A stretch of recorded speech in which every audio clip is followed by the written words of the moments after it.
11টা থেকে একটু ভাই একটু শুনি।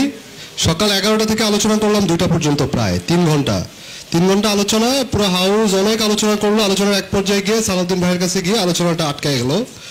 আবার 3টা থেকে আলোচনা শুরু হলো। 2 ঘন্টা আলোচনা করলাম, প্রায় 5টা বাজে। আবার আলোচনা এসে একটা জায়গায় এসে আটকে গেছে। আমি ঐক্যমত্য কমিশনের কাছে একটা প্রস্তাব রাখতে চাই যে প্লিজ আপনারা সালাউদ্দিন ভাইয়ের কাছে বা বিএনপির কাছে আগে প্রস্তাবগুলো দেন। ওনারা কোনটাতে একমত সেটা আপনারা হাউসে আনেন, আমরা সেটা নিয়ে আলোচনা করি। না হলে এইভাবে আলোচনা করার আসলে কোনো দরকার নাই।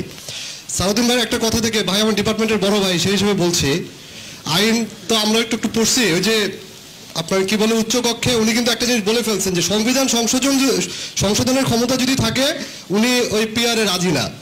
তার মানে মূল সমস্যাটা কিন্তু সংবিধান সংশোধনের ক্ষেত্রে। কিন্তু এই যে ঐক্যমত্যের যে ব্যাপারটা, মৌলিক সংস্কার, এখানে কিন্তু আমরা বারবার বলছি এই যে 40% 35% ভোট পেয়ে ঠাস করে আপনি সংবিধান সংশোধন করে দিচ্ছেন আপনার নিজের পছন্দ মতো, ওইটা আটকানোর জন্যই কিন্তু আমরা মৌলিক সংস্কারের কথা বলছি, যাতে আপনি চাইলেই হুট করে আপনি নিজের মন মতন একটা সংবিধান সংশোধন করতে না পারেন।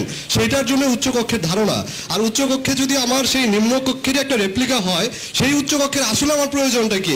ভাই যদি আমাকে একটু, আমার ছোট ভাই হিসেবে যদি আমাকে একটু ব্যাখ্যা করেন, আমার জন্য উপকার হয়।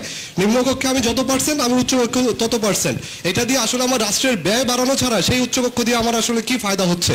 তো এটাই ছিল আমার বক্তব্য। কমিশনের কাছে আমার প্রস্তাবটা রইল, কমিশন বিবেচনা করবে আশা করি। ধন্যবাদ। অনেক ধন্যবাদ।